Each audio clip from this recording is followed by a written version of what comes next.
Thane, welcome back to the podcast. I enjoy your podcast very much, Scott. Always happy to be with you. Yeah, it's great to have you back. You wrote a great book on free speech, which was what we talked about last time, I think. I remember. And I wanted to talk about anti-Semitism a little bit, but before we do that, I do want to bring up something about free speech. I was watching a clip that came up on my Facebook feed or something from Bill Maher, and he said that he was convened to moderate a secret panel in Hollywood. And he said it was really secret. He wasn't allowed to disclose who was there, but it was about censorship and free speech in the entertainment industry and the culture at large. And he said, what's interesting, and I recall this, and I'm dating myself, but he said, there was a time like in the 80s when the censorship came from the right. It was the moral majority. It was Jerry Falwell. There was this crew that really was censorious and was sort of the loudest voice in the room. That's changed, and now the censoriousness is on the left. The new Puritans are on the left. Does that resonate with you? And do you have any sense for why that is? Why such a massive cultural shift in such a short period of time? Well, Scott, I think there's a few things. I think it actually starts with Charlottesville back in, I guess, August of what was that, 2017 or 16, early in the Trump administration. Because something happened that most Americans did not realize. Something astonishing happened. Wasn't that there was the alt-right up against the whatever it was on the left that was the majority of people supporting trying to protest the alt-right. It's at the ACLU, which had a long time history of defending civil liberties and especially free speech rights. Most famously in the 1970s, when they defended Jewish lawyers, the UCLA, defended neo-Nazis to march on a town of Holocaust survivors outside. What do you think that's like for the ACLU person that comes home that day eating dinner? What'd you do today, sweetheart? I hung out with some Nazis. They're actually very nice people once you get past the hoods. Well, yeah, I mean, those people, let me just say, the ACLU at that time, Scott, lost a lot of funding, certainly from Jews who said, you've got to be kidding. We've been supporting this organization. But the Jewish lawyers were adamant that these are civil liberties that are protected under the Constitution. And the Nazis have the right to express an ideology, providing they're not inciting violence or engaging in true threats or fighting words. And so the ACLU had this reputation of fighting for free speech and against censorship. But at Charlottesville, they won the case again on behalf of the alt-right. The city of Charlottesville tried to stop them from marching. The ACLU jumped in. And then, of course, there was the rioting and the death. And then 200 lawyers from the ACLU, many of whom in this case were not Jews necessarily, but people of color, wrote a letter to the executive director and said, you've got to be kidding. What the hell are we doing? Why in the world would be representing essentially the Klan? Why would be representing we should not be in the business of free speech. We should be in the business of equity. And the world changed. All of a sudden, I attribute that moment. It was shocking to people who had been lifelong devotees of the ACLU. They said, what? You're not defending free speech? And they're saying, no, we are not defending the free speech of people that cause harm to people of color, to marginalized people. We will not defend their free speech. We'll defend other free speech. So now all of a sudden you had a problem. It's like, well, who got to decide which free speech is worthy of hearing and which weren't? And so you had that happened. Then you had the killing of George Floyd, which opened up the entire Black Lives Matter movement. And you saw then a movement that said, that everything was about equity and demonstrating your anti-racism. And if you couldn't show that you believed in equity, which means that you attribute to all disparities in racial outcomes to race, to bias, to prejudice. You don't refer to merit or hard work. You simply say that all disparities are traceable to race. And that was also very new. Martin Luther King talked about equality of opportunity. Don't judge people on the basis of their skin, but on the contents of their character. He would be shocked by what happened to the progressive movement. He'd have a heart attack. He said, what's wrong with you people? We don't judge people on the basis of race, but now we do. We judge people on the basis of their identity. Everything is based on the politics of identity. Who you are determines how you should be treated, not what you do or what you deserve, not on the content of your character, but in order to represent your identity. So to me, those were the big bang moments that when the ACLU forfeited its obligation under its own charter to defend free speech and to oppose censorship, and a culture that had shifted radically that said, you cannot insult a person of color, you can't humiliate a person of color, you can't show a person of color in a bad light. Anything that you say to a person of color that's upsetting is obviously racist. You are obviously racist simply by being white. That's the concept of white privilege. And so it required a tremendous shift of civil liberties priorities where liberalism ended and progressivism picked up. And so, you know, I'm an old 19th century old school liberal. I'm just not a progressive. I didn't change, the culture changed. And I think that's what Bill Maher was essentially saying, that Hollywood decided. And then I would say the last thing is social media, where people who simply had a phone had power. You know, it used to be had to earn power. And now it's like, well, if you have a phone and I can add a bad Yelp review, or I can scream on Twitter and I can get my friends to call everybody a racist. So you saw things that we never saw before. The New York Times apologized for her op-ed by a United States senator for merely suggesting that the National Guard should quell the violence associated with Black Lives Matter.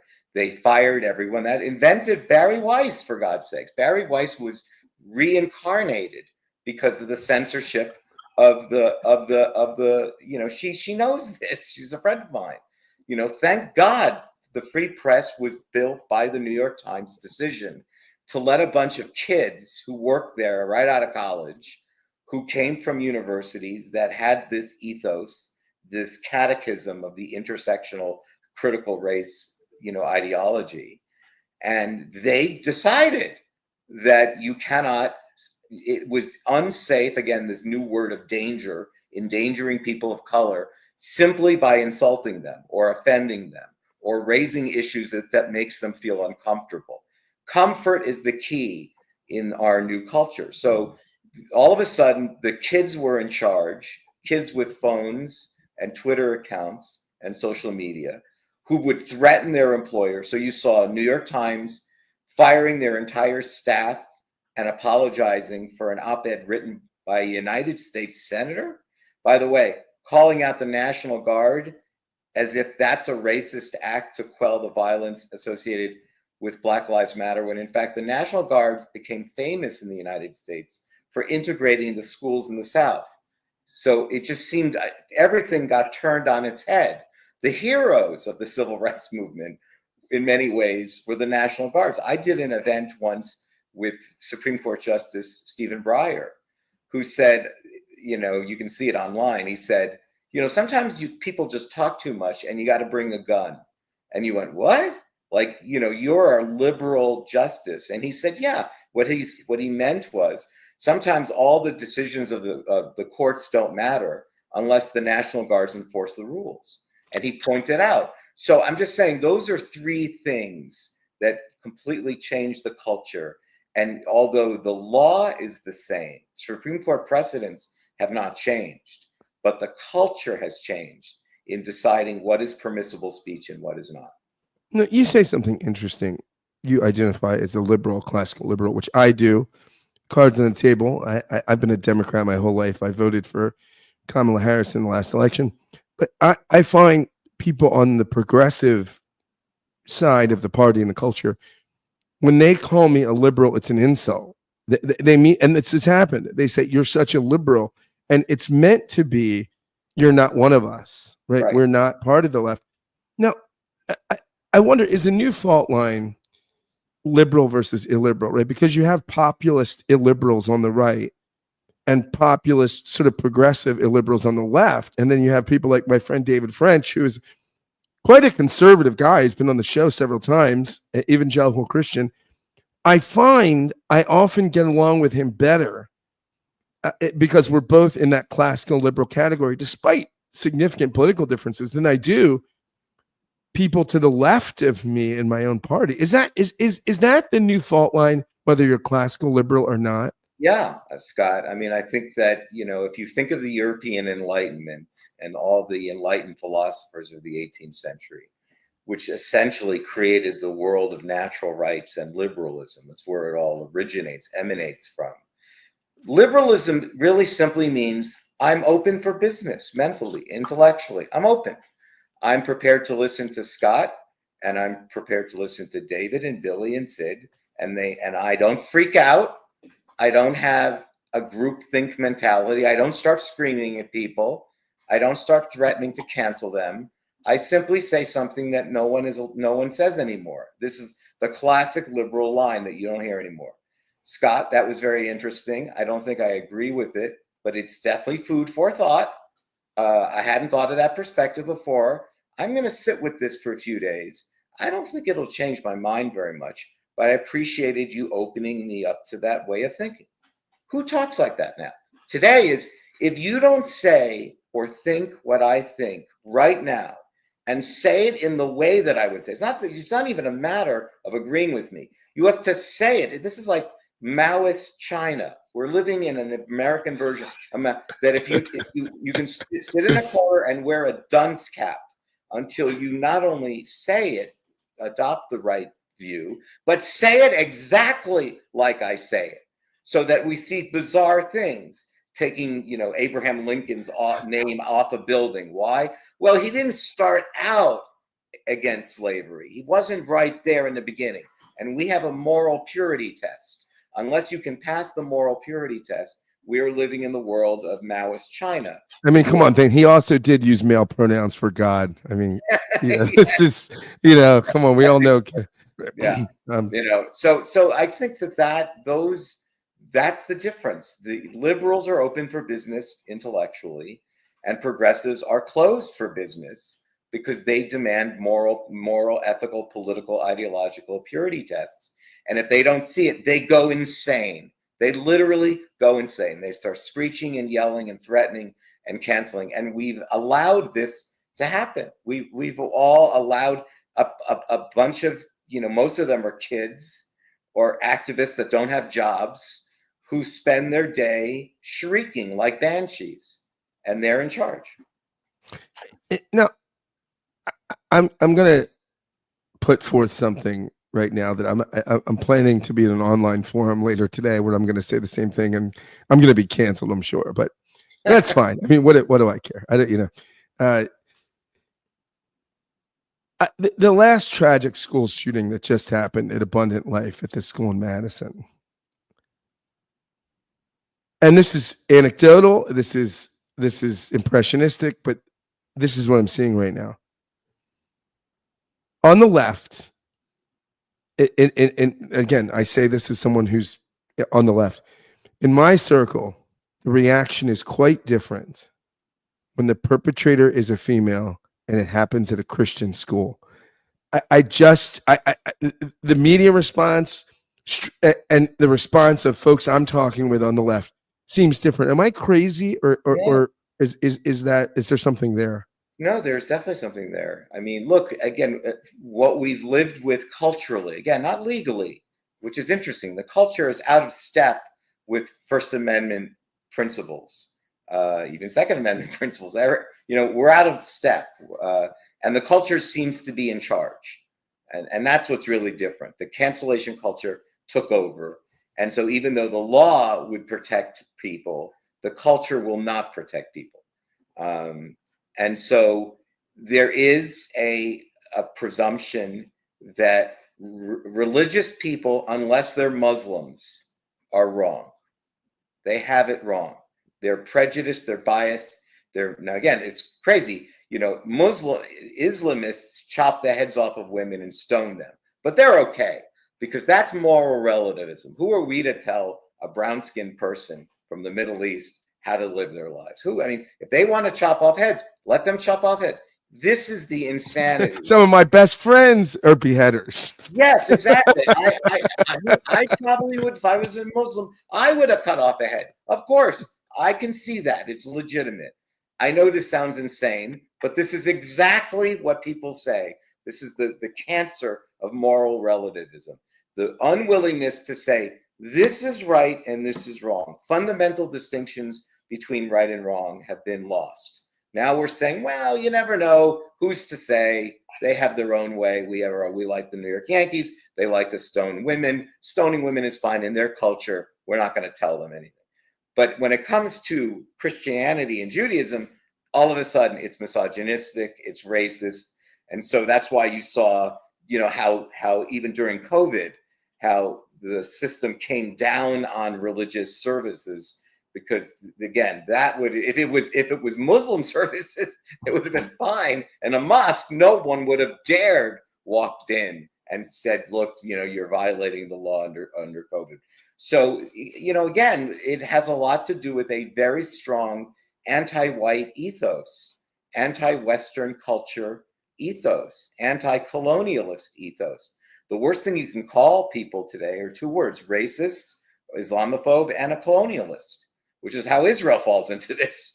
And this is the funny thing. I thought America was an anti-colonial project, right? In the 18th century, we were saying, hey, we don't want to be colonists anymore. Isn't that the which actually also didn't the American Revolution set off anti-colonial revolutions all over the world? But it doesn't count, Scott, because we now know they're racists.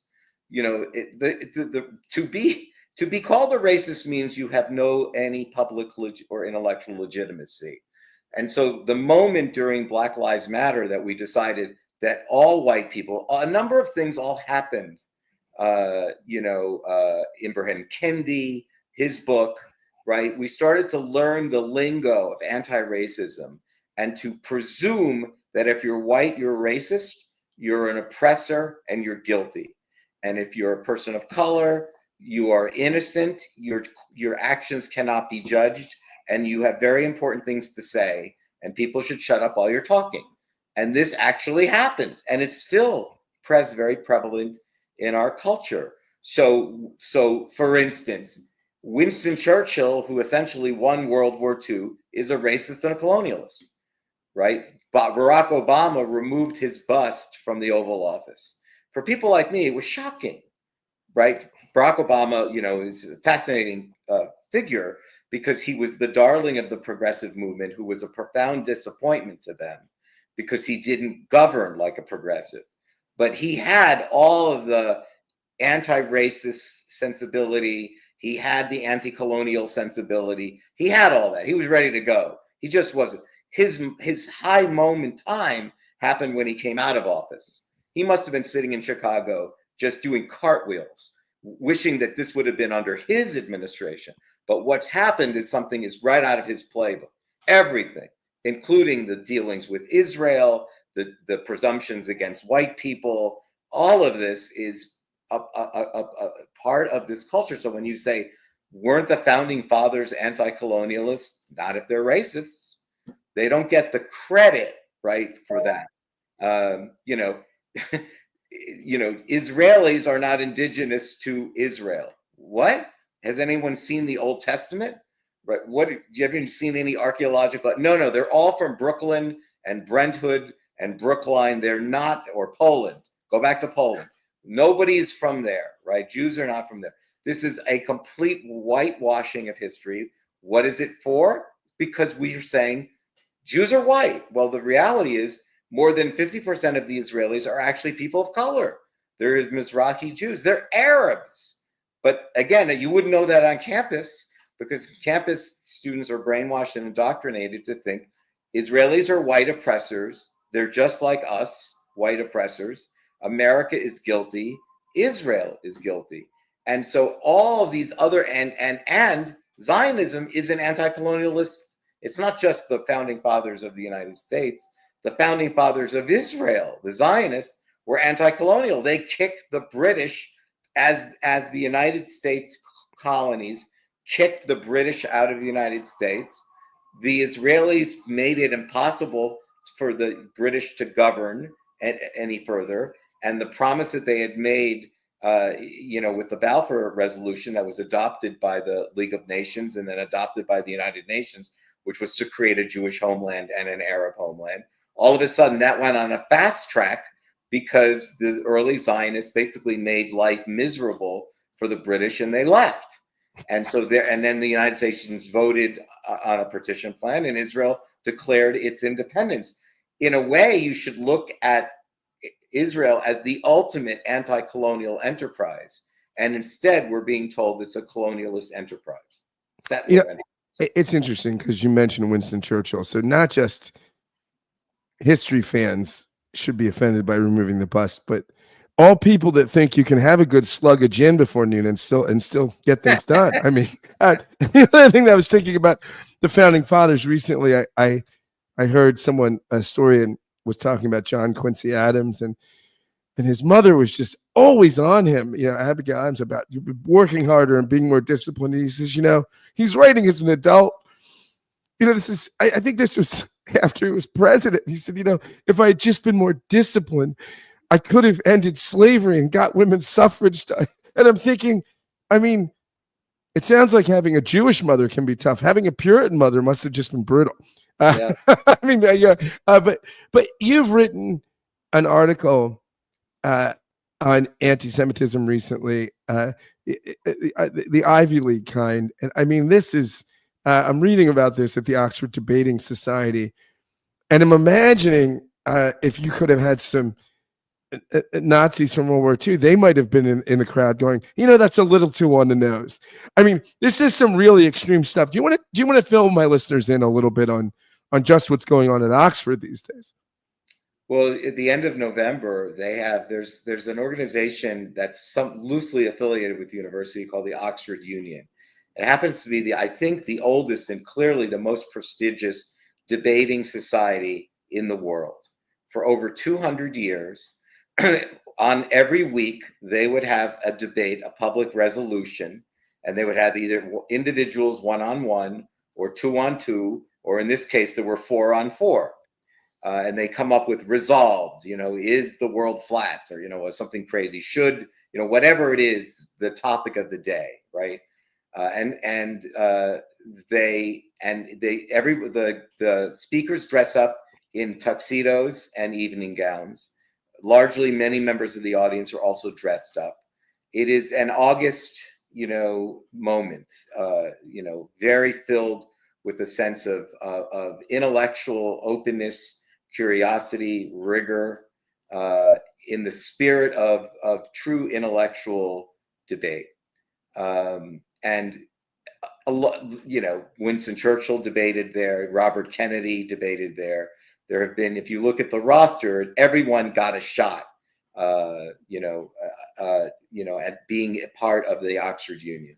So they had a resolution that said, is Israel an apartheid state that's committing genocide? And I can tell you, we can discuss this if you want. As a law professor, it's just ridiculous. The answer to it is no and no. And any honest person that knows anything about the history of the Middle East and the situation in Gaza and Israel would say, of course not, under the law. Yeah, you make a point in your piece that this is really interesting to me, that during this conflict, the most recent conflict, Israel has been providing all this food support to Gaza to the tune of about an average of 3,000 calories a day per person in Gaza. I just don't know. I can't think in modern history where an opponent does this for another opponent in wartime. You usually don't feed the people you're in conflict with. Well, especially not, Scott, if you know that the people who you're fighting is actually stealing the aid. So you could make an argument that if you are an occupying power, I would argue legally Israel is not. And how you know that? Because if they were an occupying power, October 7th wouldn't have happened. They obviously were not occupying Gaza, at that time. And even at this time, they're fighting terrorists. They were fighting among their own people. and stealing the aid. The moment that Israel knows that the food and supplies are being stolen by Hamas, then there is absolutely no obligation of all for Israel to provide anything, because, as you said, under siege warfare, this goes back to the Trojan War. This is not even new military history. You don't feed your enemies. You don't get them water. You don't turn the electricity on for them. You'd have to be an idiot. And in fact, anyone who knows anything about the Civil War knows it came to an end because of Sherman's march. Tecumseh Sherman, who famously once said, "War is hell," which is exactly the correct description of war, basically won the war by, a march that commenced with burning down Atlanta and burning down farms and making it miserable for the South, so that the Confederates eventually had to surrender. So that's how wars are fought. What other wars were fought like that? Well, World War II. You drop 2 atomic bombs on a nation that refuses to surrender, it kind of ends. It happened with the bombing of Dresden and other German cities. You bomb the shit out of them, and it obviously ends. But not if you're Jewish. Obviously, if you're Jewish, it's a whole different set of rules. Is this what you learn in international law these days at law school? If you want to understand international law, just take every statute and add a comma, except for Israel. It's absolutely right. I mean, it's bizarre, except for Jews never get it. When Jews win a war in Israel, when you normally win a war, especially if you, in the way that Israel has won wars over the years since the first war, which was started by 5 Arab nations on the first day of Israel's existence. That's how Israel came to being. The first day of their existence, 5 Arab countries attacked them, and that never stopped. Now it's terrorists, but it was at one point Arab countries. When you win a war, normally you set the terms for surrender, right? Famously in the United States, the moment at Appomattox, where Ulysses S. Grant and Robert E. Lee meet. It's interesting, Robert E. Lee was now mentioned because we talked about Charlottesville at the beginning of your podcast, and it was that statue that they wanted to remove, the statue of Robert E. Lee. They meet and they set the terms for surrender. In Israel, it's the opposite. There, you don't get to set the terms for surrender. You have to sue for peace and give back the land you take. It's the only country that's ever happened at. You sue for peace and return the land. Pretend they didn't attack you.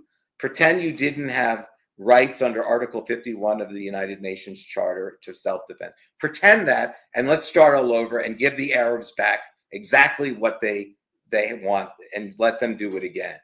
And so, no, you don't usually, you could make the argument what Israel has been doing, it's just, you hear the words genocidal attacks. They would be the worst genocidal nation ever. The Palestinian population has tripled since the quote occupation. And every other genocide, whether it's Cambodia or Rwanda or the Holocaust or the Congolese or Sudan or Bosnia, it's a world of subtraction. You have to have less people than before. Not when it comes to Israel. When it comes, you're being incredibly nuanced here, Thane. Yeah. For our listeners, let's just repeat that. Genocide requires fewer people. Yes. Not more people. I'm tracking, right? You cannot multiply your people and scream genocide, except if you're a Palestinian, or except if you're a progressive who hates Jews. Then you can scream it all day. You can scream. It doesn't make it true, but you can scream the word genocide all you want. You're talking about a population that is tenfold since 1948 and threefold, 3 times larger than it was when Israel purportedly occupied Palestinian territories. So, the rules are very different. You can call a state that is actually fighting a war humanely a genocidal nation, even though it's not. You can claim that they are purposefully, deliberately starving another nation when they're not, as you just pointed out, based on some of that statistics that was listed at the Oxford Union, that in fact Israel is allowing in 500 trucks a day of food. What happens to it when it gets there is not Israel's responsibility. Why? Well, if you were an Israeli soldier, would you want to be driving the truck into Gaza, you would know what would happen to you. So the distribution is really the problem. The Palestinians, that nobody wants to distribute it to the people who need it. I'm not sure there's starvation anyway within the civilian population. But if it is, it's not Israel's fault. The aid is there. It's a distribution problem. And I don't think it's the fault of any Israeli policy that makes that so. Because if I was an Israeli mother, I would not want my son or daughter driving the truck into Gaza, knowing what would happen to him or her. So, you can provide, remember, during the Berlin airlift, you drop the food in, right? You drop it in. You don't have to actually feed the people. But that's not how you hear it. You hear it as starvation, mass starvation, which is another example of Israeli genocide. But just briefly, going back to the Oxford Union, you had this resolution question: is Israel a genocidal nation that's committing apartheid state, committing genocide? And the vote was 259 to 50, I think. The resolution is yes, they are. These people speaking up, remember, everyone's wearing a tuxedo and an evening gown. So and historically, the British are known for their decorousness, and decorum and poshness. Not that day when it's like it is on campuses in the Ivy Leagues. Crazy keffiyeh wearing maniacs who don't know what it means to listen to another person and let them have their say. Instead, there was jeering. When the statistic that you just read about the amount of food that was being brought in, some woman in a tuxedo, in an evening gown in the back, screamed something, racist motherfucker. Who speaks like this? Racist motherfucker at the Oxford Union? You know what Winston Churchill would say? When the event started, the head of the Oxford Union is an Egyptian in a tuxedo, started off the proceedings, kicked it off by saying, Israel's an apartheid state. That's what we're here to debate, you imbecile, you anti-Semite. That's what it's here. If you can't accept the question and let the debaters do what they need to do, you have no business being in Oxford, and certainly not representing the Oxford Union. But this is the world in which we live. The people who debated, they were constantly being jeered, shouted down, screamed at. They couldn't make their argument. They didn't get a chance to speak as long as the pro-Hamas crowd. The pro-Hamas crowd would get up there and say, Israelis are eating the organs of Palestinians. Really? They're eating the organs, harvesting and eating organs. This is like they're eating the dogs. They're eating the cats. They're eating the organs. They're all in tuxedos. And so that was the point. The point was to say, Oxford has lost it, because if the Oxford Union descends to this kind of chaos and allows this kind of intellectual falsification, this lack of intellectual honesty, and allows these, prejudices, canards, absurdities, hateful, stereotypes to be introduced as if they are ideas rather than just expressions of hate, where they're simply shouting down speakers at the Oxford Union, the Western civilization is over. I mean, don't sugarcoat it for me, Thane. Yeah. By now, nobody brings me for good news. I'm not invited to deliver good news. So I want to ask you something about anti-Semitism here, because you write about it a lot. I was rereading the Tanakh last year, and I came across this passage in Genesis 49 that I don't think I had thought about as much. At the end of when Joseph is negotiating kind of the resettlement of his people, of his father, of his brothers in Egypt, Pharaoh says to his family, "What is your occupation?" Joseph says, when Pharaoh says this to you, he's prepping them, sort of like the debate prep. Like he's saying, okay, when he's going to say this to you. Yeah, you got some answers to give to the Pharaoh. Yeah. He says, when Pharaoh calls you and says, "What is your occupation?" you shall say, "Your servants have been keepers of livestock from our youth, even until now, both we and our fathers, in order that you may dwell in the land of Goshen, for every shepherd is an abomination to the Egyptians. And I started to think about this.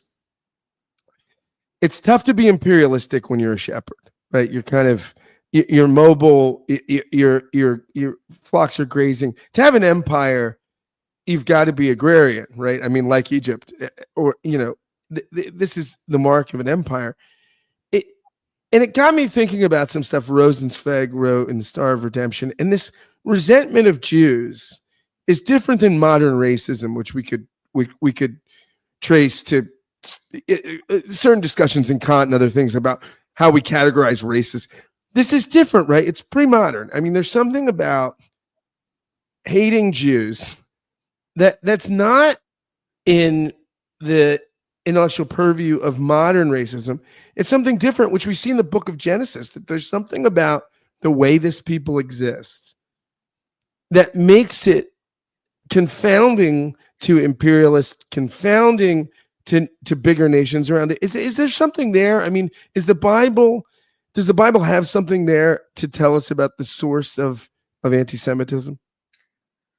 Well, chosenness is oftentimes misapplied, because really what it's about is you're not chosen because you're special. You're chosen because you're being asked to be a light among nations. You're asked to be better. We want you to be better.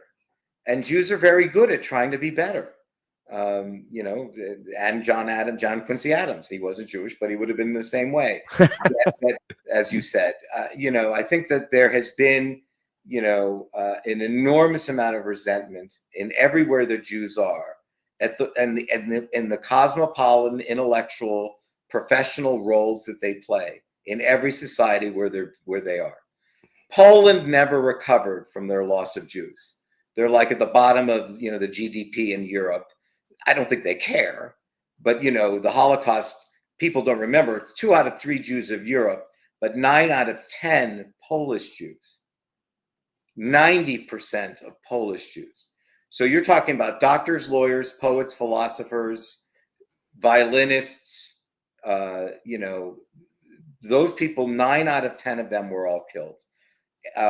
You're seeing now what's happened in France with the Islamization of France and the importing of Islamic anti-Semitism to France is resulting in a brain drain of French Jews leaving. Good luck to you, France. Good luck to any country that deports its Jews. You might hate them, but good luck to you.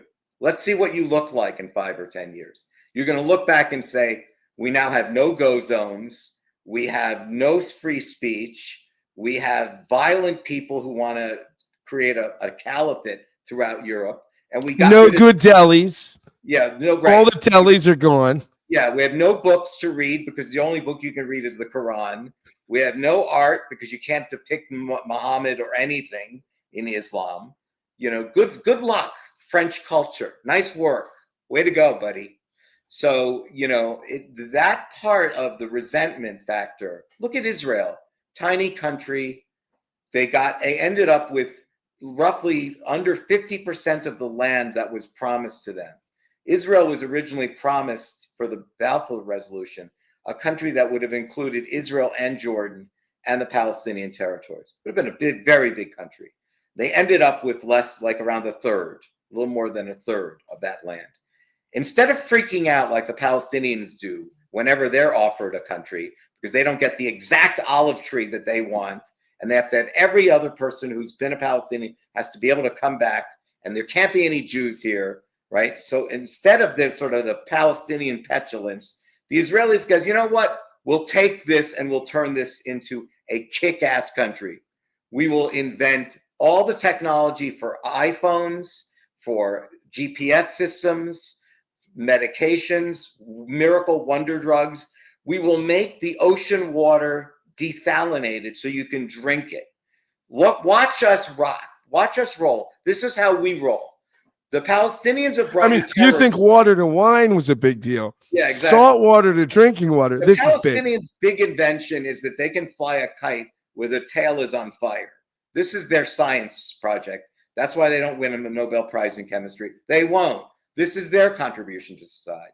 So instead of thanking Israel and saying, thank you, and now we should thank them to say, thank you for taking out a lot of terrorism in the Middle East. Thank you for disabling Iran's air defense missiles. Thank you. Thanks so much. You know, we should have been doing it ourselves, but thanks for taking care of it. So, you know, part of this is a bitter resentment against Jews that have always existed in every country in which they go. It has followed them. The other is that it is the most malleable of all prejudices. You hate Jews because for some people they're communists, for some people they're communists, for capitalists. For some people they're too cliquey and clannish. For other people they're too invasive in society, too cosmopolitan. They're too intellectual, they're too stupid. They're too clean, they're too dirty. They're both. And every society we see the same thing, same way that you can it's like manna from the desert. It's manna of the hatreds. You can make it out to look like any way you want, as long as it's pointed. As I said, crazy stuff. Israel is a genocidal country. Israel has the technology. They could have killed every Palestinian in an hour. They didn't, right? Israelis are actually, you know, people. The best example is Sinwar, who was the mastermind of 10/7, of October 7th. He was the one that essentially planned the whole thing out. Well, when he was in Israeli prison in the 1980s, he was diagnosed with brain cancer, and he was cured by Israeli doctors. They ended up curing the guy that would create the worst act of terrorism in Israel. That's not what a genocidal country does. That's what a country that says, you have cancer, we're doctors, our job is to work on that. So you talk about this sort of ubiquitous nature of anti-Semitism. I often wonder, you know, is Kim Jong-un sitting there reading biographies of Stalin and Hitler and going, how am I going to be a great despot if I don't have any Jews? Yeah. Like, can we get some Jews in here? I mean, where do we, you know, really need Jews. Yeah, it gets people excited. You know, you get to actually show your true mettle. You know, on the other hand, if he's a real student of history, he would say it's exactly what these countries did to Jews that led to their downfall. That's why I said, good luck, France. Good luck to you. You know, way to go. Good luck to you, Germany. Germany now has a buyer's remorse. They're starting to realize, oh shit, we may have let too many Islamists in our country, and now we've lost our country. There is. I was in Berlin this summer, and I could see it. They get it. They see it. The French don't see it, and the Jewish population of France is larger than any of the other European countries, and they're bleeding Jews. And, you know, tens of thousands have already fled to Israel. The Israelis are going to have much better food, not just Middle Eastern, will have French food, and they will dress better thanks to the French Jews. But you know, it's a cautionary note. And if I was the head of North Korea, I would say it's a good thing I don't have Jews. I have a better chance of remaining in power if I don't make them an example. If I make them an example, the history of the world does not treat countries well that go after the Jews first. I want to go back to something you said about liberalism. It strikes me that when your ideas do your identity work, that you can't have open discourse, right? Because to critique my idea would be to critique me, would be to That's exactly right. Invalidate. And it's interesting because the Bible, I think, would call this something like idolatry, right? When you take something that's created and make it the creator. And it almost seems like we're doing that with identity, right? Absolutely. I mean, I was just listening to an interview with Denzel Washington, and they were asking about the fluid nature of his his character's sexuality in Gladiator 2. And he said, look, I think in antiquity, they just wouldn't have made anything of it. That's exactly right. Because it was everywhere. I mean, but now we've made it into an identitarian thing, right? I mean, and it's a virtue. There's virtue in identifying the identity, to showcasing the identity, to making a big deal about it. And we see that in a lot of artistic depictions. We see it in TV commercials. We see it everywhere. That identity, and some corporations have made mistakes by going overboard with, you know, trying to demonstrate, look at us. Look at us. We understand pronouns. We understand how important it is to represent identity here. We're not interested in white supremacy or white privileges. We're interested, but look, all I could say is, good luck to us, because, I'm glad I'm reached an age, maybe my children don't have to worry about, if you're letting people go to medical school or engineering school because of their identity and not because of their GPA and their math skills, then I don't want to go on any bridges. I don't want to go into any elevators, and I don't want anyone performing surgery on me. And so that's what we've done. We have glorified idolatry, as you pointed out, the concept of identity and sexuality and sexual orientation. And we have said, essentially say, these are the new gods in our society. The representations of identity count more than anything else and must be heeded, must be listened to as if they have something to say, simply because of the color of their skin or their sexual preferences. That alone gives them authority. And by giving them the authority, you demonstrate your virtue, right? Because they have automatic virtue because of this. And you recognize, because you're white, you're a racist, and no good has ever come from white people. And so therefore you should just shut up and defer to them. And this deference we've seen, George Floyd was a criminal before he was killed. Not that moment, but he had a criminal record, right? As a child of the 1960s who worshiped, Martin Luther King and Bayard Rustin, those guys were heroes of mine.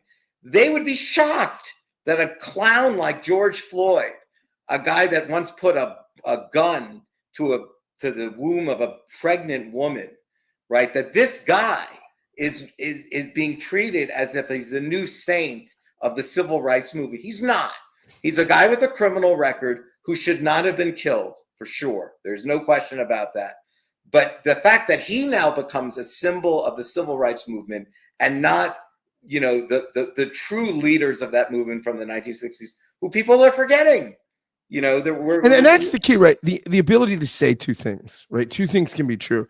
This could be a tragic, grotesque example of police brutality, and this person can also be have been a bad actor at times in their life.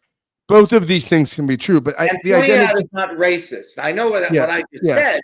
Most people of your viewers can you believe what a racist thing he said? He called George Floyd a clown. Yeah, I did. I'll say it again. This is not a worthy human being. This was not a person. He should not have been killed. Of course not. And what happened to, as an example, as an expression of what happens to African Americans in inner cities is horrifying and must be fixed and responded to in every way possible. But to treat him as if he is a martyr of the civil rights movement, as if his life mattered in the same, I wrote a book, Payback: The Case for Revenge, in which one of the chapters talks about, the death penalty in cases of what's called the worst of the worst, where there's no DNA evidence. It is what it is. A mass killing, everyone saw it, brutal, and saying, isn't death penalty perhaps deserved in a situation like this? Well, when you listen to people like Susan Sarandon or people who are anti-death penalty, they'll say every life has value. I don't think so. I'm sorry. I'm not sold on it. Don't sugarcoat it. Don't sugarcoat it. That's not true. I will not say that Charles Manson and Martin Luther King are the same value. No, I don't. I'm sorry, I don't. I don't think that Abraham Lincoln and leaders of the Ku Klux Klan or Adolf Hitler, I do not say that I'm able to make that distinction. I'm comfortable with saying that. And I don't think that losing Hitler or losing others who are mass murderers, that is not a life worth saving. And so I'm just saying that this idea of creating a relativism in even human value is something that we've now been conditioned to think about in many ways. And George Floyd is an example of it. And we've seen it in other examples, that we've demonized whites. We have created virtue around color and identity. And there's a violence associated with that. It's more than censorship. You must think this way. We have completely demand a certain level of groupthink. And if you don't think this way, you're not worthy and you should be canceled. You know, a couple episodes ago, and I'll send you the podcast. I'll send you a link to it. I had a guest on who's a guy of the left, Todd McGowan, guy I really like, philosopher, wrote a book called Embracing Alienation. And in it, he argues that, look, we're not reducible to our biology or to any of these identities that are input, whether it's father, Christian, Democrat, whatever. These are all constructions. And he says the distance you have from that is actually the source of political liberation. That for any liberative act, you actually have to have a little tension between yourself and the identity. And without that, there is no imagination or liberation. Does that make sense? That the fruit of the possibility of this feeling a little uncomfortable in your own skin is not always a bad thing. Yeah, I mean, even the creation of art, the wokeification, intersectionality of art, this political correctness and identity of art is going to lead to bad, tedious art. That's not how the imagination works. You don't make art on the basis of representation. You make art on the basis of imagination, aesthetics, and skill, and hard work, right? Craft, devotion to craft. Those are the essential values of how art gets created. If you're picking it solely on the basis of someone's skin color or sexuality, you're saying, all right, well, they need to be represented too under the principles of equity. Good luck to you. We're not going to see great art. So you might have achieved something else, but during the Soviet Union, they didn't create art. During Maoist China, they just didn't. And that's part of the reason, because they don't have as you said, the alienation from the self, the distance, the proper distance to be able to look critically and openly and think independently. We're not allowed to think independently and to imagine wildly and openly, but we're only required to see things through a particular special lens of representation and identity. And this is really what the cancellation culture has developed. This is what university professors in the humanities departments has inculcated in students. And I believe the consequences of that have been evident for the last decade or so, but I think it's going to be much worse. Someone watching this podcast in 20 years, 25 years, 30 years is going to go, Jesus, we didn't even see how bad it would get. We completely suffocated the human potential. Thane, we just had a consequential election, right? And my side lost, and we lost, significantly. In the 70s, after really struggling in electoral politics, the Republicans went out into the wilderness. They started think tanks. They started doing intellectual work. And out of this came Reaganism. Out of this came a reinvigoration of the Republican Party. And neoconservatism. And neoconservatism. Yeah. I mean, what does my side of the aisle have to do? I mean, what do liberals need to do? How do liberals go into the wilderness? What should people on the left be reading? What kind of ideas do they need to be paying attention to reinvigorate the left in America? The left became the safe haven of the coastal elites and the people of color, right? The persons that believed in progressive causes and the coastal elites, which is what Bill Maher, that original anecdote, he lives in a terrible place. The problem with the coastal elites and the progressive movement is that it's not America. And Americans actually showed up and voted for something else, and the Democratic Party has become a cocoon, a silo, an intellectual vacuum that believes again in indoctrination and groupthink, and a kind of a totalitarian, intellectual, imprisonment. And that, those catechisms, those prerogatives, those protocols do not sit well with the people in the center. The red state mentality sees this for what it is. Secondly, the word elite, the word deplorables. The coastal elites like the word elite. They like the fact that they went to Ivy League schools. Most people in this country are not impressed by that, nor should they be. They shouldn't be. Nobody should be impressed because somebody went to Princeton. It's just a college. But they're so unlike Princeton Seminary, which is my alma mater, right, which right. is Yeah, I mean, it's there's a level of self-regard, elitism, smugness that has not played well in America. And this level of smugness and again, a kind of intellectual confinement is what turned off a lot of Americans and drew them to Trump. They drew them to Trump because they were being told that they were racists. They were told that they were unenlightened. They were told that they were deplorable because they simply think a different way or see it a different way or are open to seeing it a different way and couldn't be forced into pronouns, couldn't be forced into thinking that, everyone was a racist. You can't tell a white person in Appalachia that they're privileged because they're white. They don't see that. And they shouldn't. A lot of people live in poor communities, white communities, and you can't say that they're racists and they're white privileged. But in the binary world in which we now live, where it's you are either right or wrong, you are on the wrong side of virtue. This kind of, again, totalitarian thinking, ideological protocols, commandments, which a majority of Americans rejected. And they saw, the working man as no longer being the concern of the Democratic Party. They saw, small businesses as not being, the party of the Democratic. They saw people that didn't even go to the right schools, that they were, everyone was essentially told that they weren't good enough to be part of this club called Progressive Democrats. And that club shrunk and they lost a lot of people.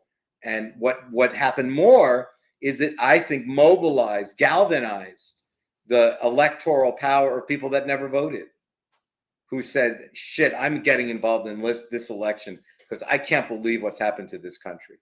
The number of people that showed up, yes, in your pickup truck. Yeah, you can make fun of them.